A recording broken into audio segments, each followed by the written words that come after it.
In a forgotten town, a quiet little girl struggling to survive found an old man collapsing in a dark alley. No one noticed. No one cared. So she took a desperate risk, handing the only money she had to the store clerk, begging for a 911 call before disappearing into the night. She never imagined that the man was the father of a billionaire. And the very next morning, a black SUV stopped in front of her hiding place, ready to take her to a luxurious mansion that would change everything. But that was only where the real story began. Before we continue, tell us what time it is and where you're watching from, subscribe and hype, because tomorrow I've got something extra special for you. Lambert, Virginia, wasn't the kind of town people talked about anymore. It was the kind of place you drove through on your way somewhere else if you were unlucky enough to take the wrong exit off Route 29. The train station sat empty, its platform cracked and weedy. The old lumber mill, once the heartbeat of the town, had closed 15 years ago. Its windows were boarded up now, covered in faded graffiti that nobody bothered to clean. Main Street looked like a mouth missing half its teeth, storefronts dark for lease signs gathering dust in the windows. The hardware store only opened 3 days a week. People still lived here, of course. They just didn't live with much hope. In this landscape of quiet surrender, Leah Harper was easy to miss. She was 6 years old, small for her age, with deep brown skin and natural hair she tried to keep tied back with whatever she could find. Rubber bands from the post office floor, twist ties from bread bags, once even a shoelace she'd found near the basketball court. Her jacket came from the donation bin behind St. Rena's Church, so faded and worn you couldn't tell what color it used to be. Navy, maybe, or dark green. Her pants were too big, held up with a piece of rope. Her shoes didn't match. One was a blue sneaker with the sole peeling away, the other a canvas slip-on, dirty white, 2 sizes too large. When she walked, her shoes made different sounds: squeak, shuffle, squeak, shuffle. Nobody really knew where Leah slept. During the day she stayed close to familiar places, the concrete steps of St. Rena's, the covered area behind the old Hannaford grocery store, the bus stop that no buses serviced anymore. At night, she found shelter wherever she could, under the awning of the closed diner, in the stairwell behind the laundromat, once in the covered loading dock of the pharmacy when it rained for 3 days straight. People in Lambert knew her by sight. A town this small didn't have many secrets, but knowing someone exists and actually seeing them are two different things. "That's the quiet girl," Mrs. Chen at the post office would say, not unkindly, when someone asked. "Doesn't talk," Earl from the gas station added once. "Something wrong with her, I think." "Where's her people?" someone else would ask. A shrug. "Don't know. Not our business, I guess." Leah heard these conversations. She understood more than they thought, but her throat stayed locked, the way it had been since the day her mother left. The memories of that day were broken, scattered like puzzle pieces she'd given up trying to fit together. She remembered her mother's hand, thin, cold, gripping too tight. She remembered walking fast, almost running, her mother pulling her along Main Street toward the church. She remembered the inside of St. Rena's, the smell of old wood and candle wax, the way their footsteps echoed on the stone floor. She remembered Father Marcus Doyle standing near the altar, his white hair catching the colored light from the stained glass windows. Her mother had spoken to him in a low, urgent voice. Leah couldn't hear the words, but she heard the tone, desperate, fraying at the edges. Father Marcus had nodded slowly, his weathered face full of something Leah would later recognize as deep sadness. Then her mother had knelt down, eye level with Leah. She touched Leah's cheek once, just once, and said something. Leah couldn't remember the words now. Maybe she'd blocked them out. Maybe they'd hurt too much to keep. Then her mother had stood up, turned around, and walked out through the heavy wooden doors of the church. She didn't look back. She never came back. After that, Father Marcus was all Leah had. He gave her crackers and soup from the church kitchen. He let her sleep in the small storage room behind the sanctuary on nights when the temperature dropped below freezing. He called her by her full name, Amelia, even though everyone else just said Leah when they said anything at all. "Amelia is a strong name," he'd told her once, his voice soft and scratchy like old paper. "It means work. You're a worker, child." A survivor. Leah didn't feel strong, but when Father Marcus said it, she almost believed him. As the seasons changed, Father Marcus grew slower. His hands shook when he lifted the communion chalice. His cough lasted longer. Some mornings, Leah would find him sitting in the front pew, not praying, just staring at the cross with tired eyes. One afternoon in late autumn, when the light came through the church windows at a low golden angle and the air smelled like dust and old hymnals, Father Marcus called Leah over to where he sat in his usual pew. "Come here, child," he said, patting the worn wooden seat beside him. Leah climbed up and sat, her feet not quite reaching the floor. Father Marcus opened the small leather-bound notebook he always carried, the one where he kept his sermon notes and prayer requests. From between the pages, he pulled out a plain white envelope, slightly yellowed at the edges. He placed it in Leah's hands. It was lighter than she expected. "Amelia," he said, his blue eyes meeting hers, serious and clear. "There's $100 bill inside this envelope." Leah's eyes widened. She'd never held that much money in her life. "Now listen to me carefully." Father Marcus covered her small hands with both of his, old hands spotted with age, the knuckles swollen. "The world out there, it's not always kind. It's going to make you cold. It's going to make you hungry. There will be nights when you don't know where you'll sleep, or when you'll eat next." Leah's chest tightened, but this, he tapped the envelope gently. "This is for you. Do you understand? This is for when things get really bad, when you need food, or medicine, or a safe place. This is for keeping yourself safe." He leaned closer, his voice dropping to almost a whisper. "Don't spend it unless you absolutely have to. And when you do spend it, you spend it on you. Not on anyone else, not even if they ask, not even if you want to help.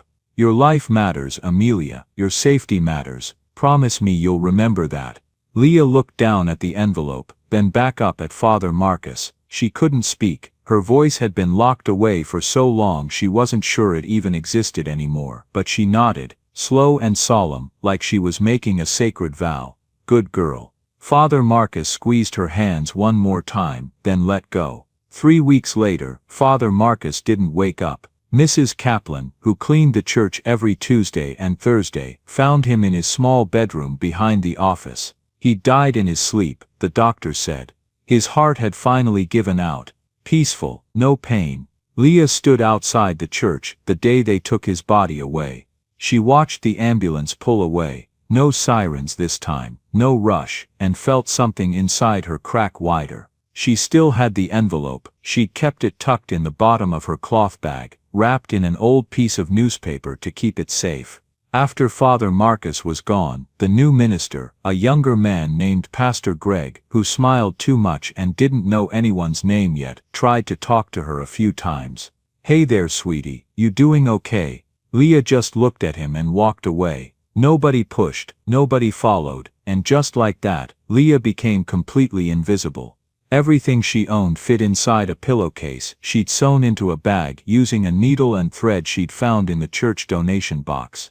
Inside were a small toy car, red plastic, missing one wheel, a doll with brown skin and curly hair like hers, missing its left arm, a yellow plastic spoon, the edge chipped and rough, and the envelope, folded carefully, always at the very bottom, where no one could see.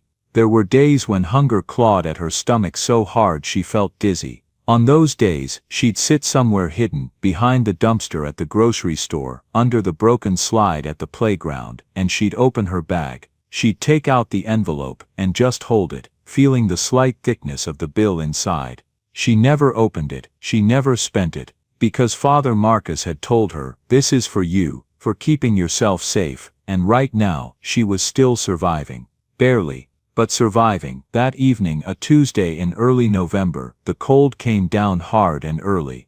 By 4 o'clock, the sun was already sinking, turning the sky a bruised purple-gray. The wind picked up, cutting down Main Street like a blade, slicing through Leah's thin jacket and the 2 layers of shirts underneath. She hugged her pillowcase bag, tight against her chest, and walked quickly toward the alley behind Lambert Pharmacy, her usual spot. The pharmacy's back wall blocked most of the wind, and if she curled up small in the corner near the dumpster, she could stay relatively warm through the night.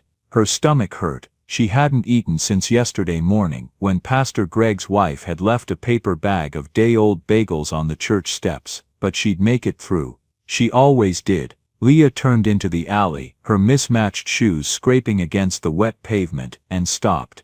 There was someone else there. The alley was narrow, barely wide enough for a car, and boxed in on both sides by old brick buildings. The walls were stained dark with years of rain and grime. At the far end, maybe 40 feet away, a single streetlight threw weak yellow light that didn't quite reach where Leah stood. The ground was always damp here, even when it hadn't rained. The pavement was cracked and uneven. It smelled like motor oil and rotting cardboard and something sour Leah couldn't name. She knew this alley better than most people knew their own bedrooms, but tonight, something was different. A man lay crumpled against the far wall, half in shadow, half in the sick yellow glow of the distant streetlight. He wasn't sleeping. Leah could tell that right away. He was old, maybe 70, maybe older, with white hair that stuck up in wild angles. His face was the color of ash. His mouth hung open slightly, lips pale and dry. One hand clutched at his chest, fingers digging into the fabric of his coat, like he was trying to hold something inside from breaking out. His other hand was on the ground beside him, fingers twitching, scraping weakly at the pavement. His breathing was all wrong, fast and shallow and uneven, like a machine struggling to keep running. "Help!" The word came out barely louder than the wind. "Please, someone." Leah's feet wouldn't move. She'd seen people on the streets before. Plenty of them. Men and women curled up under blankets, smelling like alcohol and sweat. People shouting at things that weren't there. People who ignored her just as much as she ignored them. But this was different. This man wasn't drunk. He wasn't high. He was dying. She could see it in the way his chest jerked unevenly with each breath, in the way his eyes rolled, glassy and unfocused, searching for something to anchor to, in the way his fingers kept clawing at the ground, like he was trying to pull himself up but couldn't remember how. Leah's heart pounded. She took one step forward, then another. The man's eyes moved, catching on her small silhouette. For just a second they cleared. He saw her, really saw her, and in that look was every desperate, drowning thing a person feels when they know they're running out of time. "Help," he whispered again, the word cracking apart in his throat. Leah's hands were shaking. She looked around the alley at the dumpster, the broken bottles scattered near the wall, the plastic bags lifting and falling in the wind. No one else was here, just her, and him. Her throat felt tight. She wanted to call out, to scream for help, but her voice had been locked away for so long it felt like trying to open a rusted door. Instead she moved closer, her breath coming quick and shallow. When she was a few feet away, she could hear the wet rattle in his chest, could see the sweat beading on his forehead despite the cold, could smell something sharp and medicinal, like the inside of the pharmacy. She didn't know what a heart attack looked like, but she knew what dying looked like. She'd seen it once before, in Father Marcus's face the week before he passed, that far-away look, like part of him was already somewhere else. Leah knelt down on the cold pavement, her knees pressing into a shallow puddle. She reached into her jacket pocket and pulled out the last thing she had, half a piece of bread, wrapped in a napkin. She'd saved it from this morning, planning to eat it before bed. She unwrapped it carefully and held it out to the man, placing it gently in his trembling palm. He looked down at it, tried to focus, then he shook his head, barely, just a tiny movement, and his hand fell limp, the bread tumbling onto the wet ground. His throat worked, but nothing went down. He couldn't eat, he couldn't even swallow. Leah stared at his hand. The skin was thin, almost translucent, with thick blue veins standing out like rivers on a map. His fingers twitched again, curling inward, then relaxing. She didn't need anyone to tell her. If no one came right now, this man was going to die here, alone, in the dark, in this forgotten alley where nobody ever came. The wind picked up, colder now, carrying the smell of coming rain. Leah's hand moved to her pillowcase bag. She felt the outline of the envelope through the fabric. Father Marcus's voice echoed in her head, as clear as if he were standing right behind her, his hand on her shoulder. "This is for you, Amelia, for keeping yourself safe." The man's breathing grew more ragged, his eyes fluttered shut, his hand stopped moving. Leah bit her lip so hard she tasted copper. She pulled the envelope out of her bag. For a long moment, she just held it, feeling its weight, the weight of every meal she hadn't eaten, every cold night she'd survived, every time she'd been hungry and scared and alone. This was all she had, the only safety net she'd ever known. But when she looked at the man's face, gray and slack, his chest barely moving, she knew what Father Marcus would have done. She knew what should be done, even if it wasn't what he'd told her to do. Leah stood up. She shoved the envelope deep into her jacket pocket, turned and ran. Her mismatched shoes slapped hard against the wet pavement, squeak shuffle, echoing off the brick walls as she sprinted out of the alley and toward the bright windows of Lambert Pharmacy. Behind her, the man's breathing grew fainter, but Leah didn't look back. She just ran. The bell above the pharmacy door jangled loud and sharp when Leah slammed through it.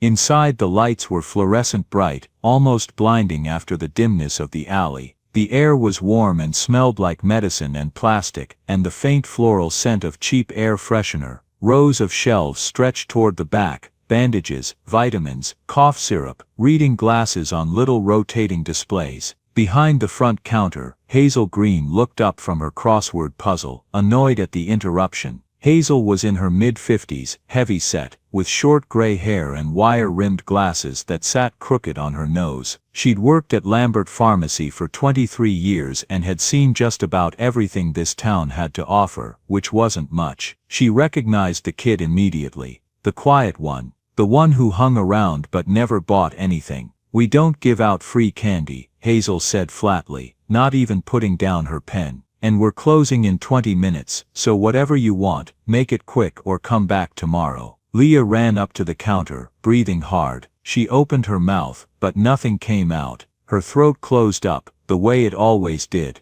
She tried again, forcing air through her vocal cords, but all that came out was a thin, broken sound, something between a gasp and a whimper. Hazel frowned. "What's wrong with you? You sick?" Leah shook her head frantically and pointed toward the door, toward the alley outside, her whole arm shaking. "I don't know what you're trying to tell me, kid." Hazel's voice was sharp with impatience. "I don't have time for charades. If you're not buying something, you need to leave." Panic surged through Leah's chest. He was dying, right now, and no one understood. Her hand dove into her jacket pocket, fingers closing around the envelope. She pulled it out, her hands shaking so badly she almost dropped it. She tore it open, not carefully this time, not reverently, and pulled out the $100 bill inside. The paper was soft, worn smooth from years of being folded and unfolded. The ink was still bright green. Benjamin Franklin's face stared up at her, solemn and unreadable. Leah held it up with both hands, arms stretched high over her head like she was surrendering, like she was offering up the only valuable thing she'd ever owned. The overhead lights caught the bill, making it almost glow. Hazel's eyes went wide. "Jesus Christ," she breathed, setting down her pen. "Where the hell did you get that?" Leah didn't answer, couldn't answer. She just slammed the bill down on the counter, and pointed again, harder this time, her finger jabbing toward the door, her eyes wide and desperate, and shining with unshed tears. "Please," her expression said. "Please understand." Hazel stared at the money, then at Leah, then back at the money. Something clicked. "Is someone hurt?" Hazel asked, her voice changing, losing its edge. "Out there? In the alley?" Leah nodded so hard her whole body moved. "Shit." Hazel grabbed the phone on the counter and punched in 3 numbers. 911, "What's your emergency?" Leah heard the tinny voice on the other end.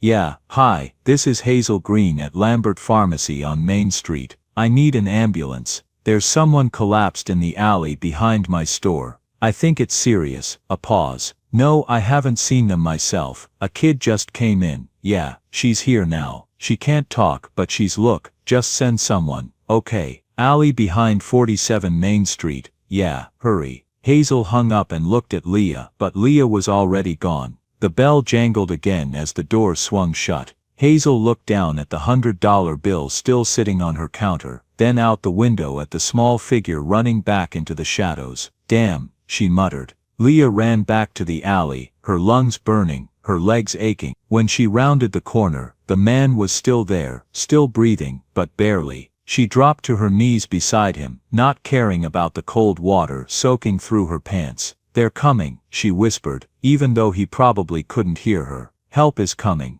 The man's eyes opened slightly, just slits, and moved toward her voice. His lips moved, forming a word, but no sound came out. Leah reached out and took his hand. It was cold. So cold, she held it between both of hers, trying to warm it, her small fingers wrapping around his larger ones. "It's okay," she whispered. "You're not alone." In the distance a siren started wailing, faint at first, then louder, closer. Red and blue lights began to flicker against the brick walls. The ambulance pulled up to the mouth of the alley, its headlights flooding the narrow space with harsh white light. 2 paramedics jumped out, moving fast, carrying bags and equipment. "Over here," one of them called. They rushed past Leah without seeming to see her. She let go of the man's hand and scooted backward, pressing herself against the dumpster, making herself small, invisible, the way she'd always been. The paramedics knelt beside the man, checking his pulse, his breathing, shining a light in his eyes. "Pulse is weak, respiration's shallow, possible, MI. Let's get him loaded."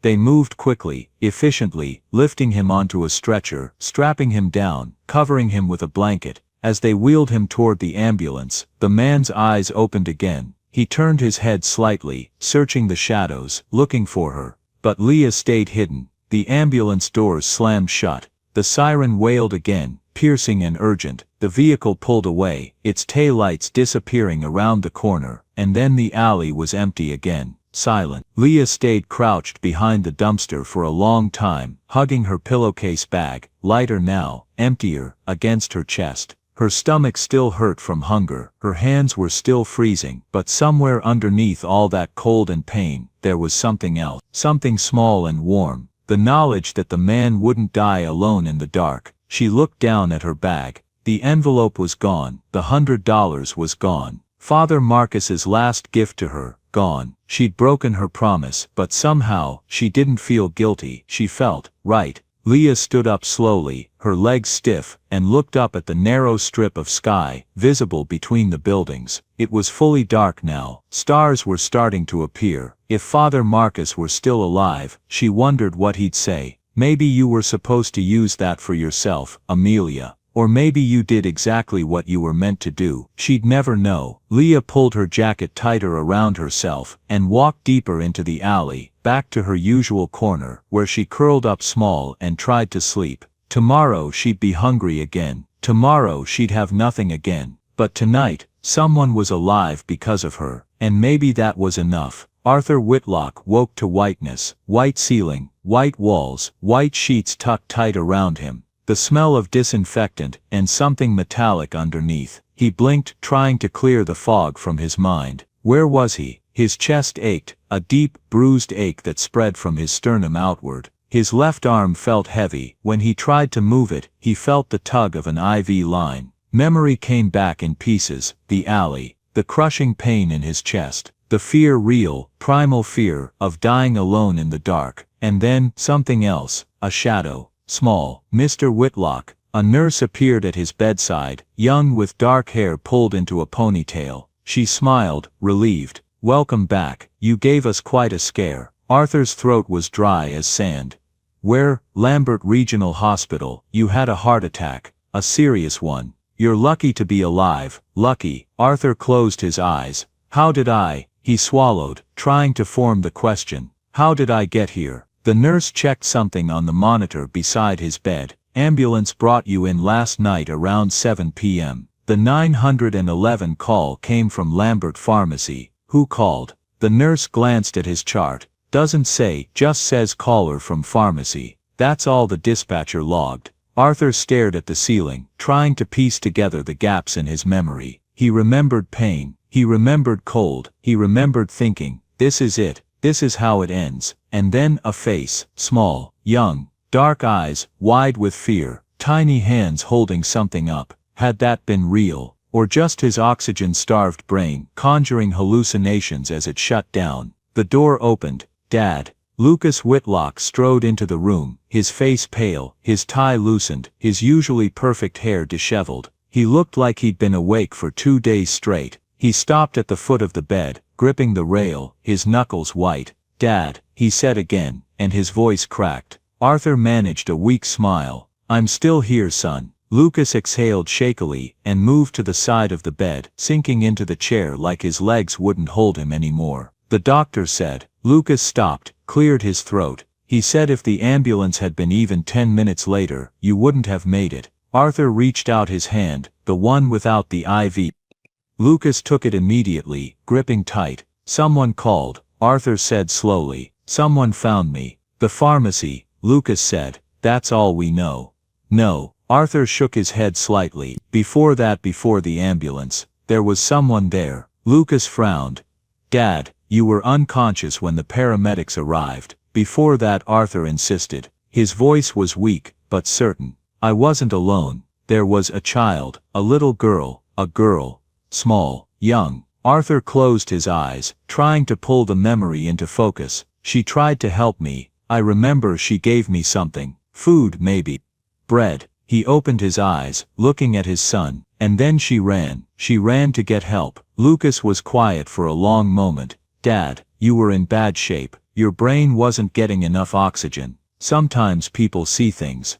"I saw her," Arthur said firmly. "Lucas, I know what I saw. She was real, and she saved my life." Lucas studied his father's face. Arthur Whitlock was a lot of things. Stubborn, proud, sometimes too independent for his own good. But he wasn't a man who confused reality with imagination. "Okay," Lucas said finally.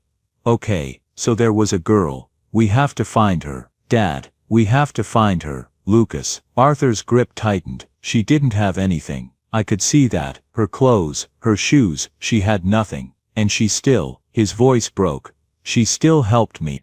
Lucas looked down at their joined hands. He was a practical man, a businessman. He dealt in numbers and contracts and measurable outcomes, but he'd almost lost his father last night, and if his father said some nameless kid in an alley had saved his life, then maybe, just maybe, they owed it to both of them to find out who she was. "All right," Lucas said quietly. "We'll find her." Arthur closed his eyes, exhausted but relieved. "Thank you." 2 days later, against his doctor's strong objections, Arthur checked himself out of the hospital. "You need rest," Dr. Patel had insisted. "At least a week of monitoring." "I'll rest when I'm dead."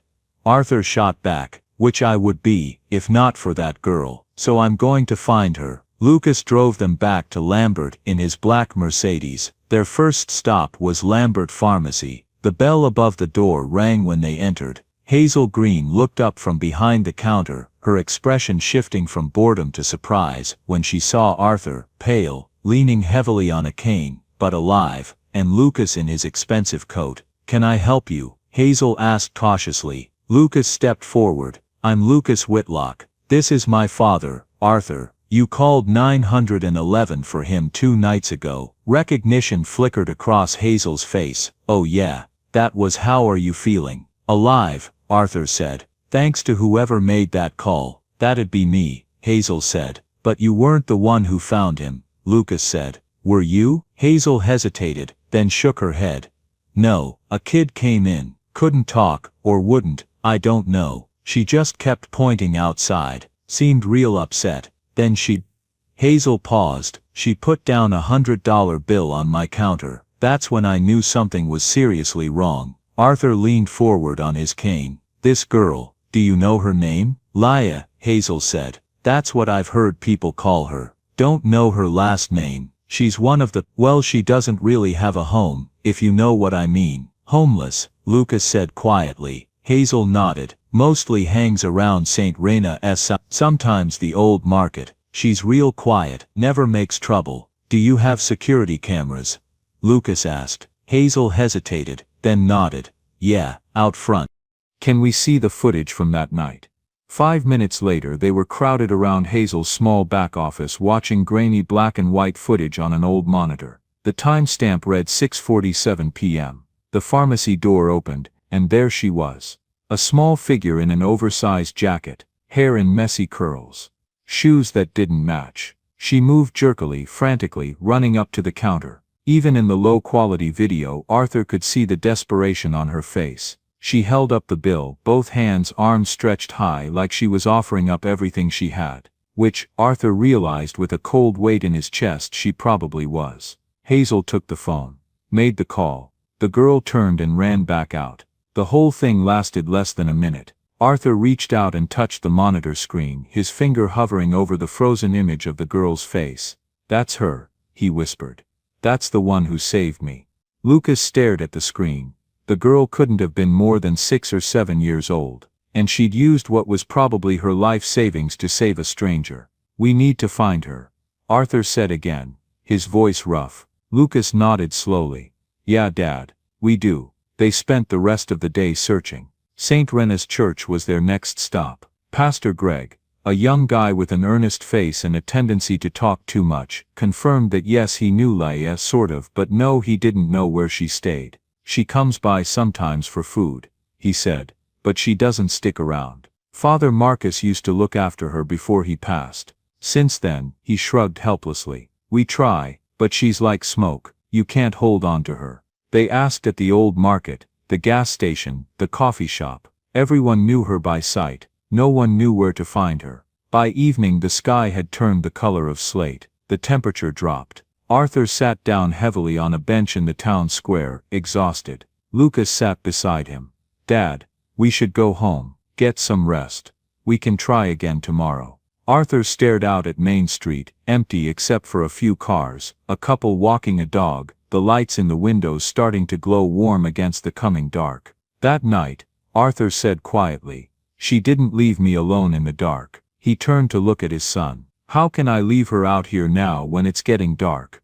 Lucas didn't have an answer for that. They sat in silence for a long moment. Then Lucas stood. "Come on," he said.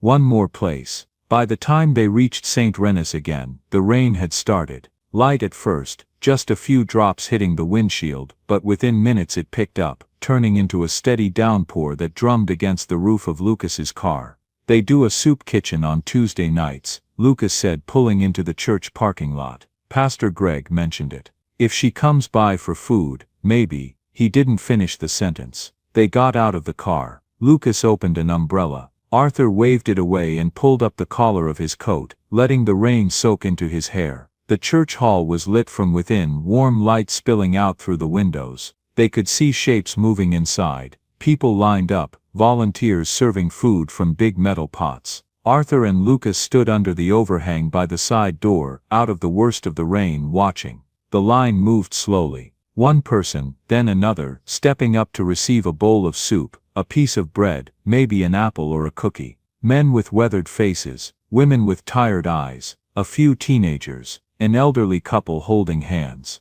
And then Arthur's breath caught. A small figure near the back of the line. Faded blue jacket. White bag clutched to her chest. Mismatched shoes, soaked through, leaving wet prints on the floor. "Leah," Arthur breathed. Lucas followed his father's gaze and saw her too. She looked even smaller than she had on the video. More fragile. Like a strong wind could blow her away. They watched as she reached the front of the line. A volunteer, a middle-aged woman with kind eyes, checked a clipboard, then looked apologetic. "I'm sorry, honey. You're not on today's list. We have limited portions tonight," and she glanced at the nearly empty pot. "I'm afraid we're all out." Leah stood very still, then she nodded, just once, a tiny movement, and stepped out of line. She turned toward the door, hugging her bag tighter. Arthur moved before Lucas could stop him. He stepped forward, leaning on his cane, and called out, "Wait." Leah froze. She turned slowly. When her eyes met Arthur's, recognition flashed across her face like lightning. The man from the alley. Arthur walked toward her, moving carefully on the slick floor, until he was a few feet away. Up close, he could see how thin she was, how her jacket hung off her shoulders, how her hands were red and chapped from the cold. He lowered himself slowly, painfully, down to one knee so they were at eye level. "You're Leah," he said softly. Leah didn't answer, but her eyes widened slightly. "My name is Arthur." He placed one hand over his heart. "You saved my life." Leah's lips pressed together. She looked down at her wet shoes. "I can't pay you back for what you did," Arthur continued. His voice was steady, but his eyes were wet, and not from the rain.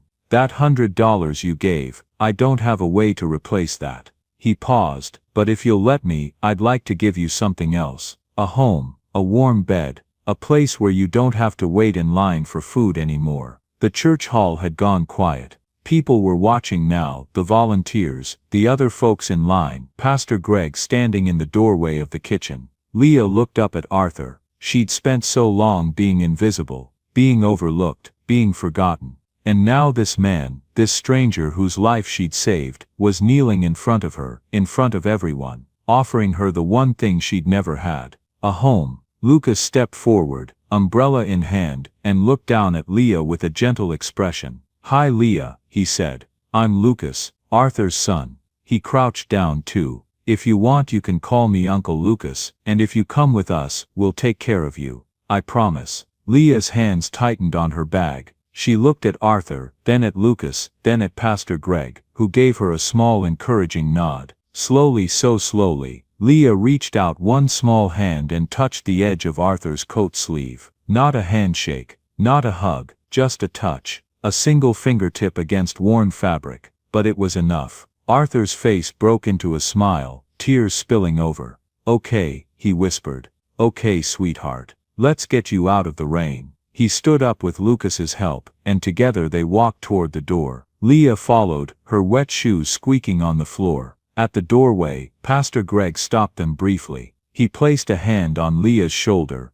"You go on, Leah," he said gently. "You've been with us long enough. It's time you had a real home." Leah looked up at him. For the first time in a long time, her lips curved into the smallest hint of a smile. Outside the rain was still falling hard. Lucas held the umbrella over Leah as they walked to the car. Arthur got in the front. Lucas opened the back door for Leah, and she climbed in, clutching her pillowcase bag in her lap. As Lucas started the engine and pulled out of the parking lot, Leah pressed her face to the window and watched St. Reina's disappear behind them. She didn't know where she was going, but for the first time since her mother left, she wasn't alone. And that was enough. The Whitlock house sat at the end of a long gravel driveway, surrounded by trees. Through the branches, Leah could see the dark shimmer of water, the lake Arthur had mentioned. The house itself was 2 stories, painted white with dark green shutters. A porch wrapped around the front, with 2 rocking chairs, and a wooden swing.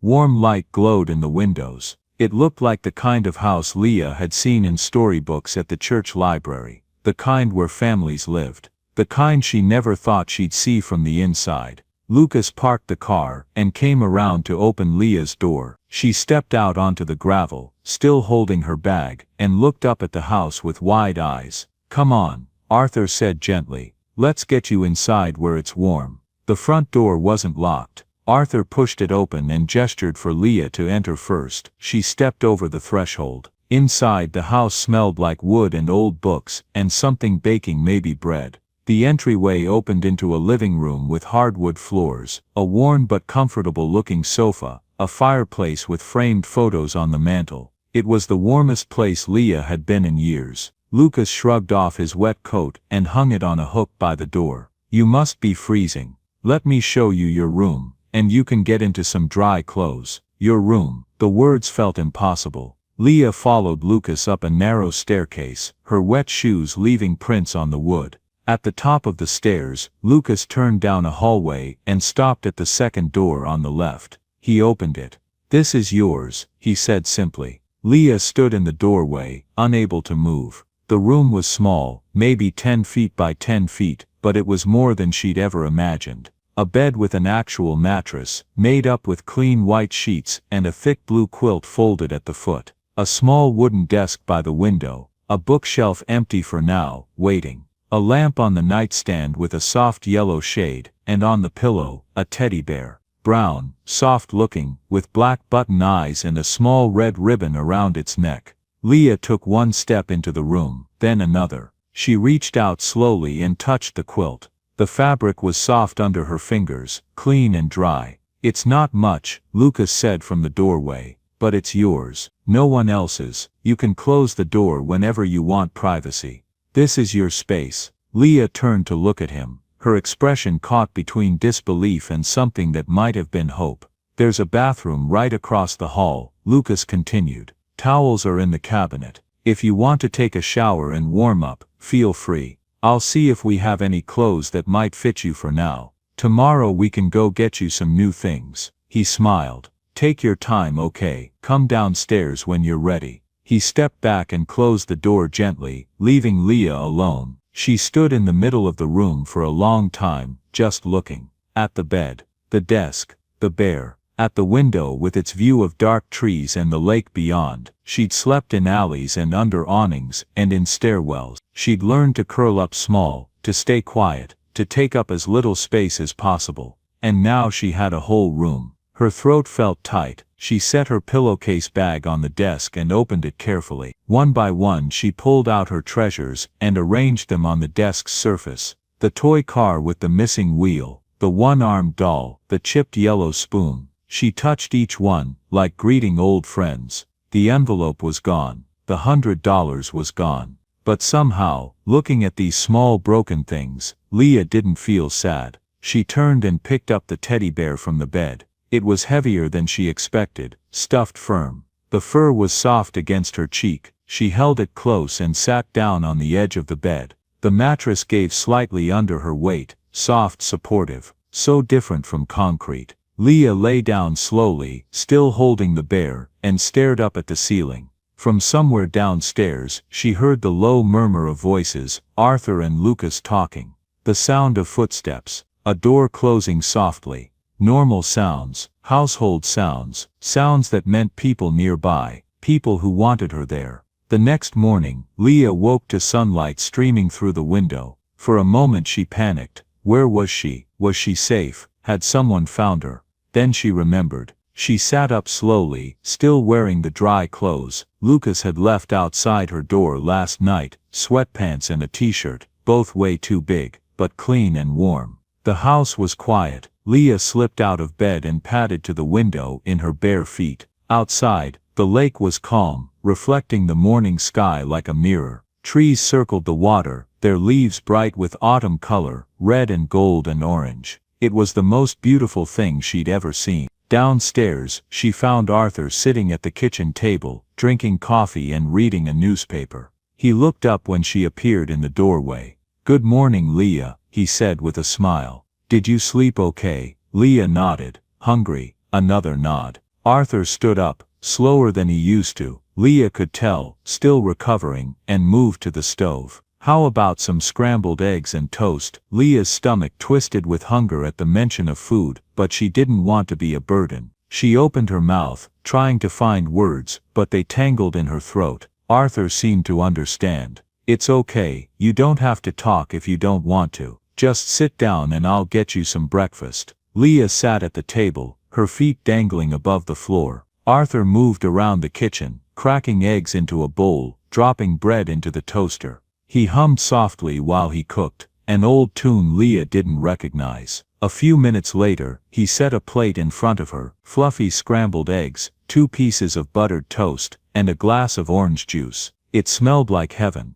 "Go on," Arthur said gently. "Eat." Leah picked up her fork. Her hand shook slightly as she took the first bite. The eggs were warm and soft, and tasted better than anything she could remember. She ate slowly, carefully, like the food might disappear if she wasn't paying attention. Arthur sat back down and watched her with quiet satisfaction. After breakfast, he said, "Lucas is going to take you shopping for some clothes, and then maybe we can find you a few books for that shelf in your room. Do you like to read?" Leah paused, fork halfway to her mouth. She nodded. "Good," Arthur said. "Father Marcus always said books were the best company a person could have." I think he was right about that. At the mention of Father Marcus, Leah's eyes prickled. Arthur noticed. He reached across the table and patted her hand gently. "He would be proud of you, you know, for what you did, for being brave." Leah looked down at her plate, blinking hard. She wasn't sure she'd been brave. She'd just done what felt right. Over the next few weeks, a new rhythm slowly took shape. Mornings, Arthur drank his coffee on the porch, reading the paper. Leah would sit on the steps with a blanket around her shoulders, watching the mist rise off the lake. Sometimes Arthur would tell her stories about his childhood, about Lucas when he was young, about his late wife, Helen, who'd loved to garden. Leah listened, and slowly, tentatively, she began to respond. Not with many words at first, just small sounds of acknowledgement. A whispered yes or no, a quiet thank you. Lucas came home from work every evening, and always asked, "How was your day, Leah?" At first she just nodded or shrugged. But one night she whispered, "Good." Lucas's face lit up like she'd given him a gift. "Yeah?" he said, grinning.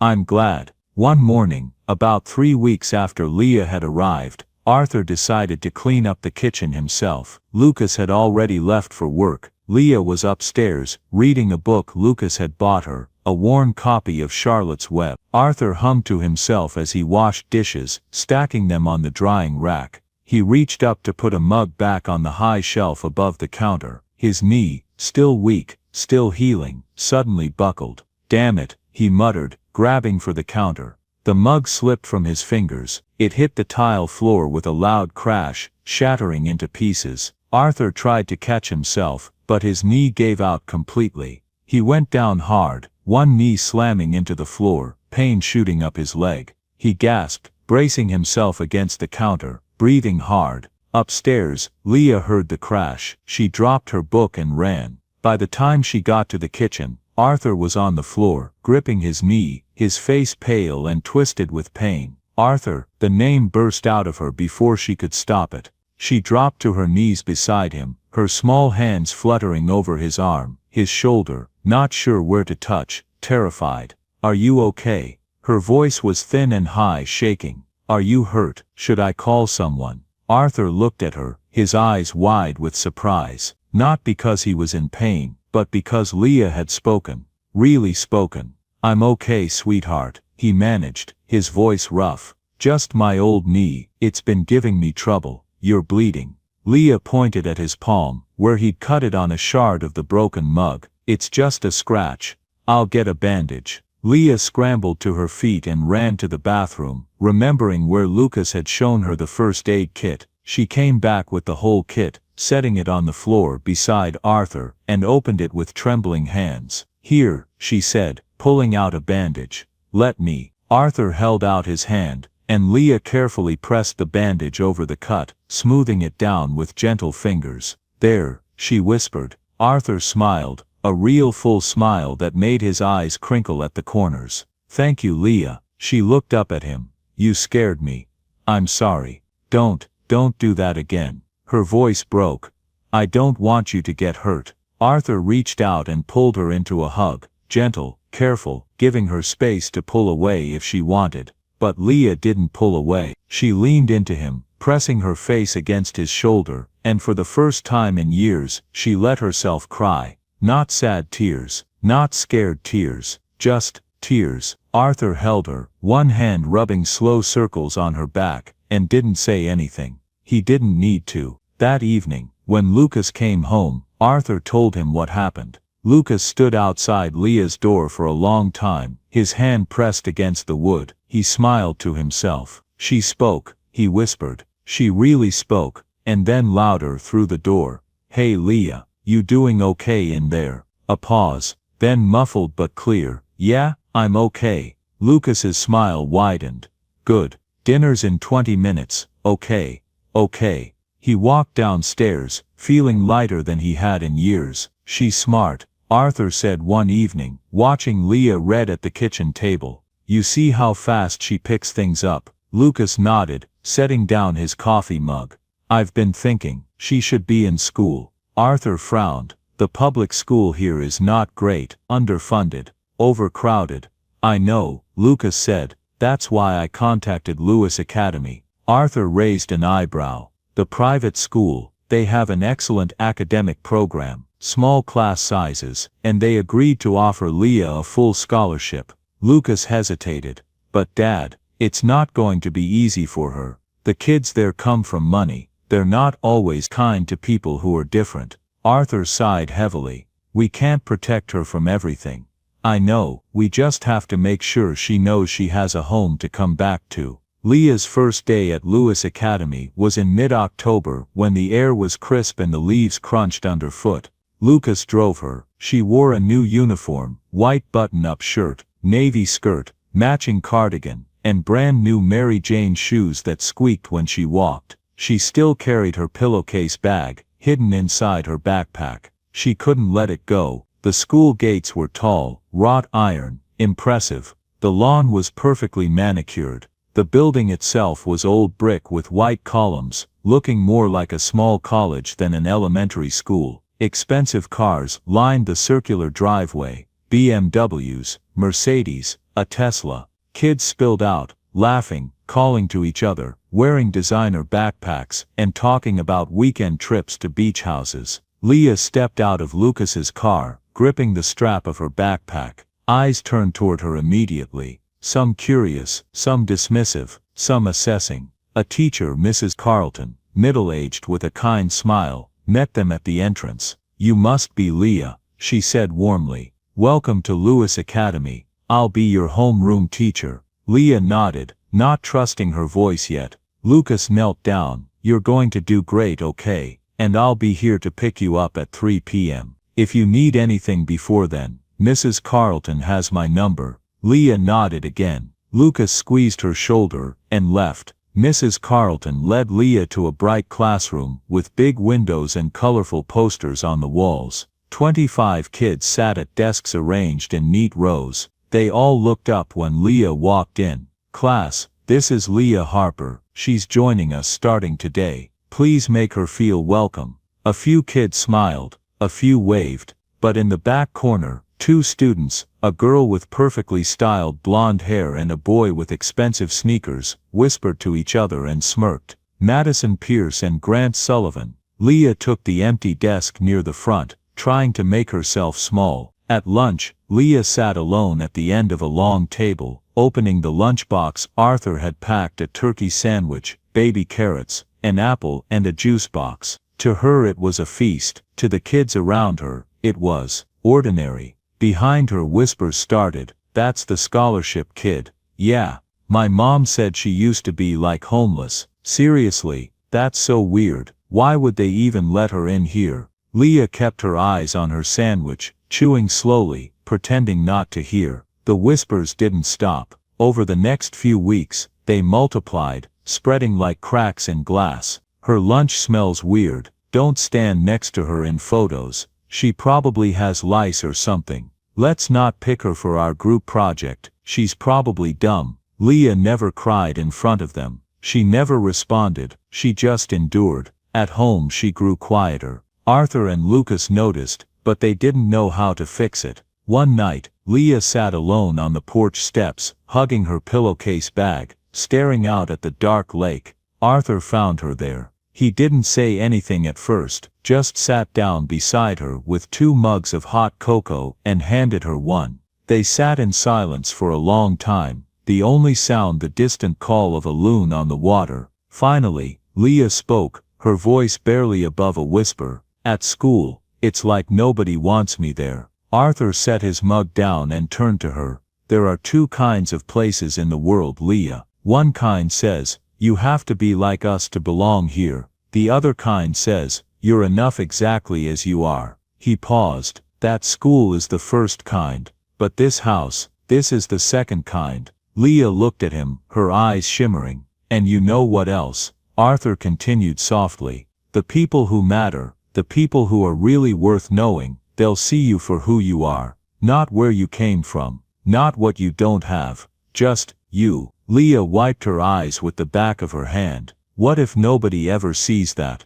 "They will," Arthur said firmly. "I promise you, Leah, they will." The invitation arrived in early December, printed on heavy cream-colored cardstock with embossed gold lettering. "You are cordially invited to Lewis Academy's Winter Gala, an evening of gratitude and connection." At the bottom, in smaller print, "With special thanks to our platinum sponsor, Lucas Whitlock." "A gala?" Leah asked, holding the invitation carefully. "It's basically a fancy party," Lucas explained. "For families and donors, they do it every year." "Do I have to go?" Lucas and Arthur exchanged a look. "You don't have to," Arthur said gently.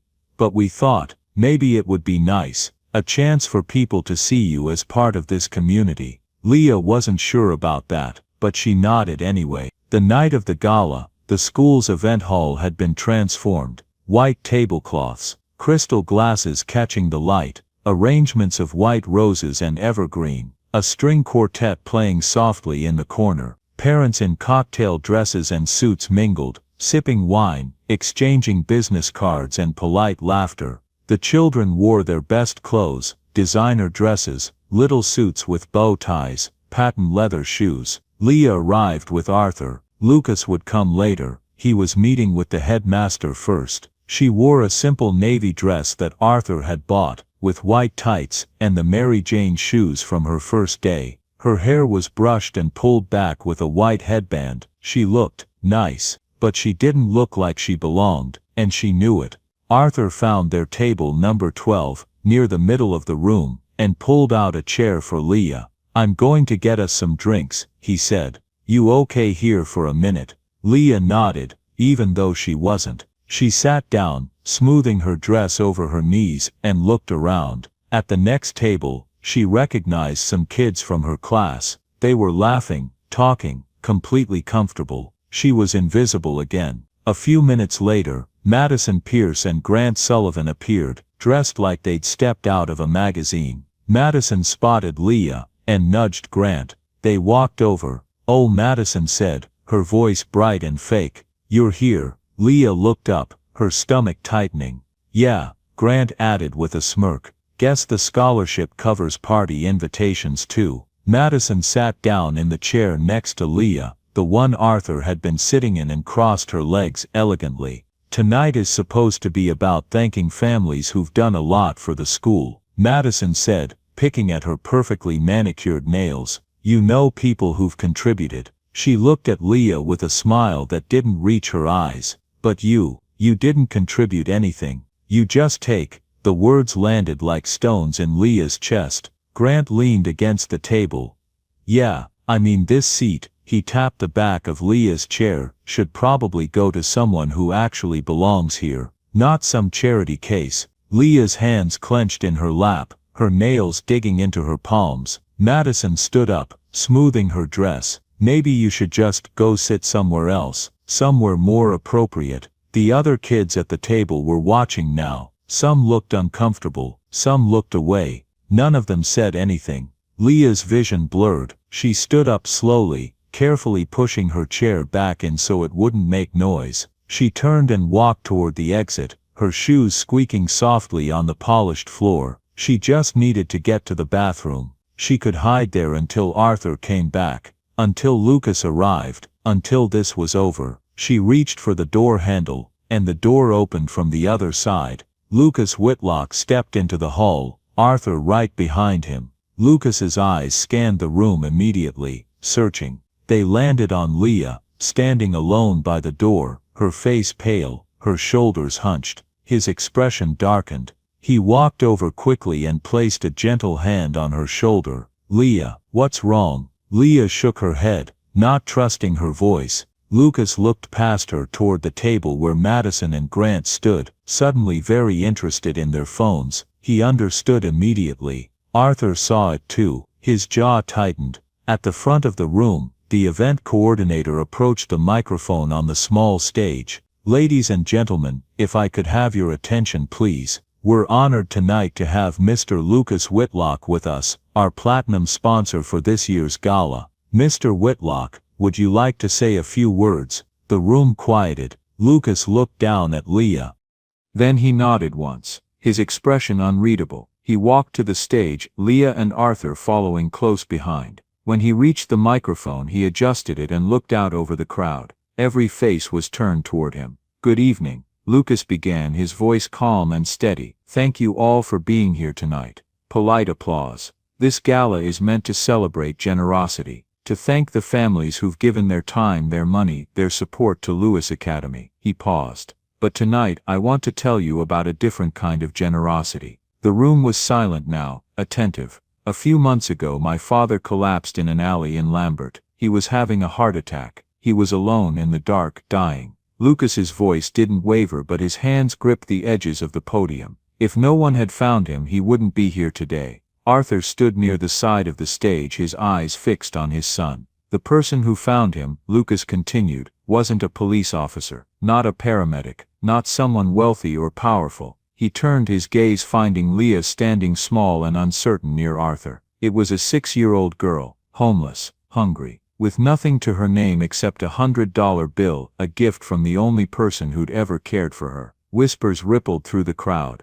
That girl could have used that money for food, for warm clothes, for shelter. But instead, when she saw my father dying in that alley, she used it to save his life. Lucas's voice grew stronger. She ran to the nearest store, gave them everything she had, and begged them to call 911. She didn't know my father. She had no reason to help him. But she did. He paused, letting the weight of that sink in. That girl is Leah Harper. He gestured toward Leah. Every head in the room turned. Leah wanted to disappear, wanted to run. But Arthur's hand was on her shoulder, steady and reassuring. Leah is not a charity case, Lucas said, his voice cutting through the silence. She's not here because we felt sorry for her. She's here because she and my father are family now. He let that word hang in the air. Family. Last month we completed the paperwork. Leah Harper is officially my niece. Arthur Whitlock is her legal guardian. More whispers. Surprised faces. Madison's face had gone pale. So when I stand here tonight, Lucas continued, and I thank people for their generosity, I'm not just talking about money. I'm talking about courage, about sacrifice, about a little girl who gave everything she had to save a stranger. His voice softened. Leah taught us something important. She taught us that belonging isn't about how much money you have or where you come from. It's about character, about kindness, about being willing to help someone even when it costs you everything. He looked directly at the table where Madison and Grant sat. And if anyone in this room, student or parent, makes her feel like she doesn't belong here, then I have to question whether they understand what this school should really stand for. The room was utterly silent. Lucas stepped back from the microphone. Then Arthur stepped forward. He moved slowly, leaning on his cane, but his presence commanded attention. I'm an old man, Arthur said, his voice gravelly but clear. I've lived through wars, I've built businesses and lost them. I've been helped by people I didn't deserve to be helped by. He paused. But I have never, not once in my entire life, been saved by someone who had less than nothing. Someone who gave up their last bit of security for a complete stranger. He turned to look at Leah, and his eyes were wet. Leah, you gave me my life back. You gave me a reason to wake up every morning. You gave my son a family again. His voice broke slightly. You're not a guest in our home. You're not temporary. You're ours, and we're yours. Leah's vision blurred with tears. Arthur held out his hand. Come here, sweetheart. Leah walked to him on shaking legs. Arthur pulled her into a hug, and the room erupted in applause. Not polite applause this time. Real applause. Some parents stood, then more. Then most of the room was standing, clapping. At their table Madison sat frozen, her face red. Grant wouldn't meet anyone's eyes. When the applause finally died down, Lucas took the microphone one last time. One more thing, he said. We're establishing a new scholarship fund in Leah's name. The Harper Scholarship will go to students who've overcome extraordinary challenges, students who might not have money or connections, but who have character. He smiled, because that's what really matters. After the speeches, after the dinner, after the awkward congratulations from people who'd ignored Leah for weeks, Madison approached her. Her perfect composure was cracked. Leah, she said quietly, I'm sorry, I didn't know, I didn't. She stopped, unable to finish. Leah looked at her for a long moment. You didn't know, Leah said softly, because you didn't ask. Madison flinched. Leah turned and walked back to Arthur and Lucas. She didn't need Madison's apology. She had something better. She had a family. The weeks following the gala were different. Not perfect, but different. At school, kids started to look at Leah, really look at her, not just past her. Some approached her with genuine curiosity. Is it true you were homeless? What was it like? Leah didn't always want to talk about it, but sometimes when the question was asked with real interest rather than pity, she'd answer. It was cold, she'd say simply, and lonely, but I survived. Others kept their distance, but the whispers stopped. Madison and Grant avoided her completely, which Leah was fine with. Mrs. Carlton, her teacher, seemed to go out of her way to include Leah in class discussions, praising her thoughtful answers and creative writing. Slowly, very slowly, Leah started to feel less like an outsider. At home, life settled into a comfortable rhythm. Arthur taught Leah how to play chess on rainy afternoons. Lucas helped her with homework at the kitchen table after dinner. On weekends they went to the library together, and Leah would come home with a stack of books that she'd read, cover to cover, by the following weekend. She started to talk more. Not a lot, she was still quiet by nature, but she'd answer questions with full sentences now. She'd tell Arthur about her day at school. She'd ask Lucas about his work, and sometimes, rarely, but sometimes she'd laugh. The first time Arthur heard her laugh, a real unguarded laugh at something silly Lucas said, he had to leave the room for a minute. When he came back his eyes were red, but he was smiling. One evening in late January, Arthur sat Leah down at the kitchen table. "I want to talk to you about something," he said. Leah's stomach tensed. Talk usually meant something serious. "You're not in trouble," Arthur added quickly, seeing her expression. "It's a good thing, I promise." He pulled out a folder and opened it. "Lucas and I have been thinking. We want to do something to honor what you did, to honor you, and to help other kids who might be in the same situation you were." Leah frowned, confused. "We're opening a center," Arthur continued, "right here in Lambert.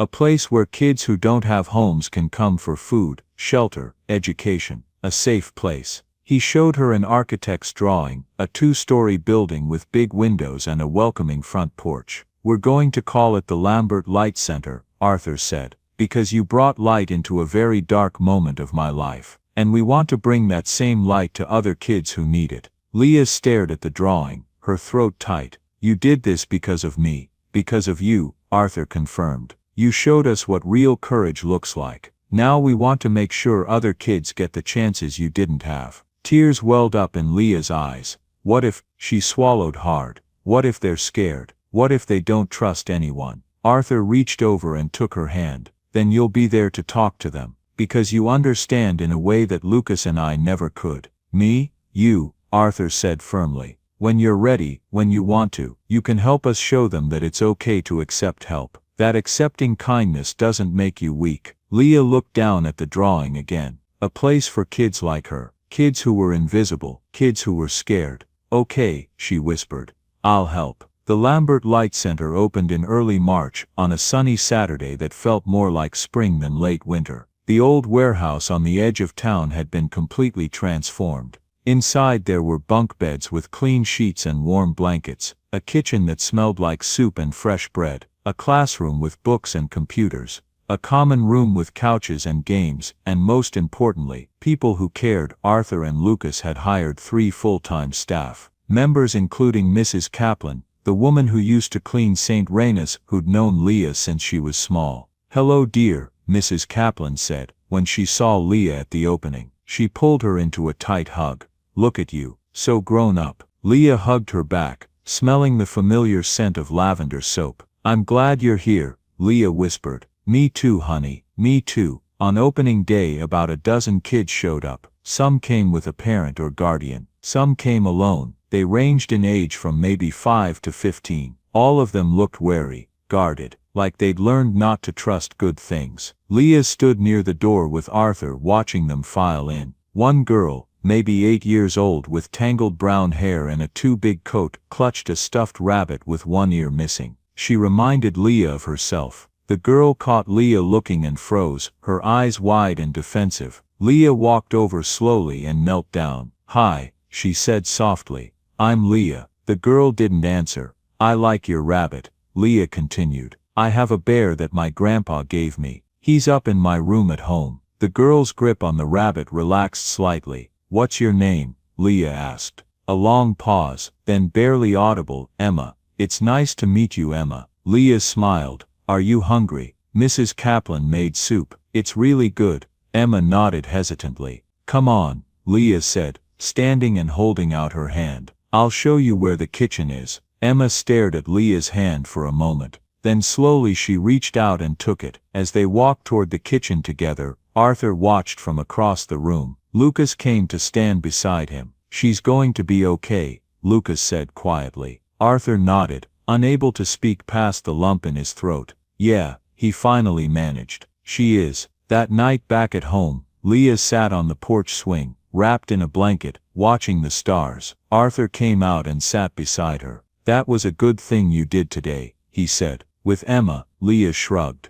I just talked to her. You did more than that, Arthur said. You showed her that someone sees her. That's everything, Leah. Leah was quiet for a moment. Then Arthur, yeah, sweetheart. Thank you. For what? For finding me, for not giving up, for, she trailed off, struggling to find the words, for making me feel like I matter. Arthur's eyes filled with tears. He put his arm around her shoulders and pulled her close. Leah, he said, his voice rough with emotion, you've always mattered. From the very first moment I saw you in that alley. You mattered then, and you matter now, and you always will. Leah leaned her head against his shoulder. I love you, she whispered. It was the first time she'd said it. Arthur's breath caught. I love you too, sweetheart, he whispered back. So much. They sat together in the darkness, listening to the gentle lap of water against the shore, the distant call of a night bird, the quiet sounds of home. And for the first time in her entire life, Leah Harper felt completely, truly safe. Spring came to Lambert slowly, the way it always did.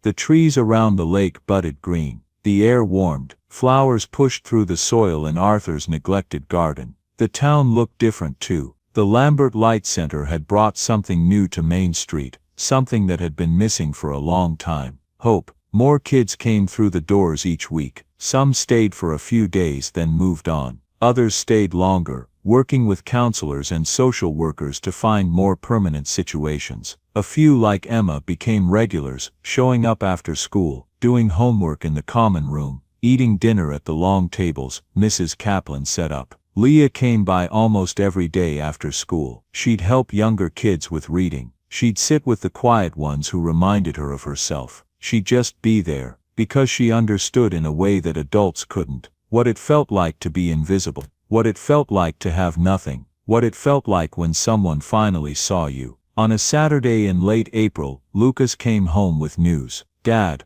Leah, I have something to show you. He spread paperwork across the kitchen table. The Lambert Light Center has received grant funding from the state, he said, his voice excited, enough to expand. We can add more beds, hire more staff, offer tutoring programs and mental health services. Arthur picked up one of the documents, reading through his glasses. That's wonderful. And there's more. Lucas looked at Leah. The state wants to use our center as a model. They're calling it Harper's Houses in the proposal. Leah blinked. Harper's House, named after you, Lucas said. Because you started all of this. I didn't. Yes, you did. Arthur interrupted gently. Everything that's happened, the center, the scholarship fund, the attention this town is getting for helping vulnerable kids, it all started with you. With one act of incredible kindness, Leah looked down at her hands. She still wasn't used to this, to mattering. You know what Father Marcus would say if he were here? Arthur asked. Leah looked up. He'd say, Emilia, you've done good work. Leah's eyes stung with tears. I wish he could see this, she whispered. Me too, sweetheart, Arthur said. Me too. That afternoon the three of them went to St. Raina's church. They walked to the small cemetery behind the building, where Father Marcus was buried under an old oak tree. The headstone was simple. Father Marcus Doyle 1943 to 2023. He loved well. Leah knelt and placed a bouquet of wildflowers at the base of the stone. Hi Father Marcus, she said softly. It's me, Emilia. The breeze rustled the new leaves above them. I used the money, she continued. I know you said it was for me, to keep me safe, but I used it to save someone else. She swallowed hard. I hope that's okay. I hope you're not disappointed. Arthur knelt beside her and placed a hand on her shoulder. He's not disappointed, Arthur said. I promise you that. Leah nodded, wiping her eyes. Thank you, she whispered to the headstone. For everything, for keeping me safe when no one else would, for teaching me that I matter. She stood up slowly. I won't forget you, she said. Never. As they walked back to the car, Lucas put his arm around Leah's shoulders. You doing okay? He asked. Leah nodded. Yeah, I think I am. Good. They drove home in comfortable silence. When they pulled into the driveway, Leah looked up at the house, at the porch where she sat with Arthur in the mornings, at the window of her room, at the lake sparkling beyond the trees. This is home, she said quietly. Arthur, getting out of the car, heard her. He smiled. Yes, he said. It is. That evening, Leah sat at her desk in her room, writing in the journal Mrs. Carleton had given her. She wrote about Father Marcus, about the alley, about Arthur and Lucas, about Emma and the other kids at the center, and at the end she wrote, I used to think I was invisible, that I didn't matter, that nobody would ever really see me, but I was wrong. Not because anything about me changed, but because I found people who knew how to look. And now I'm going to spend the rest of my life making sure other kids know they're not invisible either. Because everyone deserves to be seen. Everyone deserves a home. She set down her pen and looked around her room at the shelves now full of books, at the photos on the wall, her Arthur and Lucas at the lake, her and Emma at the center, her whole class at school, at the teddy bear sitting on her pillow. Through her window she could see Arthur on the porch, reading his paper. Lucas was in the kitchen, humming while he made dinner. Normal sounds, home sounds, sounds that meant she belonged. Leah smiled, then she closed her journal, went downstairs, and joined her family. 5 years later, Lambert Light Center, now officially called Harper's House, serves over 100 children each month. Leah Harper, now 11, volunteers there every weekend. She still doesn't talk much, but when she does, people listen, because they know her story, and they know that sometimes the smallest act of kindness can change everything, not just for one person, but for an entire community. Arthur Whitlock, now in his late 70s, still sits on his porch every morning, drinking coffee and watching the lake, but he doesn't sit alone anymore. Lucas Whitlock expanded his business, using a portion of the profits to fund similar centers in other towns. And Leah finally has what she'd never had before. A home, a family, and the knowledge that she is seen, valued and loved, exactly as she is. Join us to share meaningful stories by hitting the like and subscribe buttons. Don't forget to turn on the notification bell to start your day with profound lessons and heartfelt empathy.